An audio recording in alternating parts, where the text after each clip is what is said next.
第297章，纳兰嫣然的出手。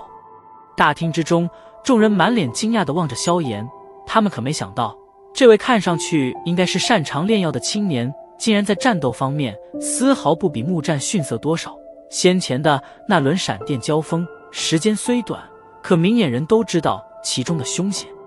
木战在帝都年轻一代中，战斗天赋几乎可以说是名列前茅，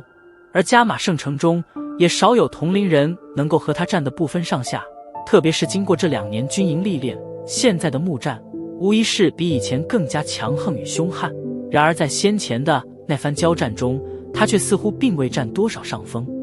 虽说这次的战斗木战并未动用全力，甚至连斗技都未曾施展，然而众人也并不会忘记，那位长相平凡的青年同样是完全在凭借着身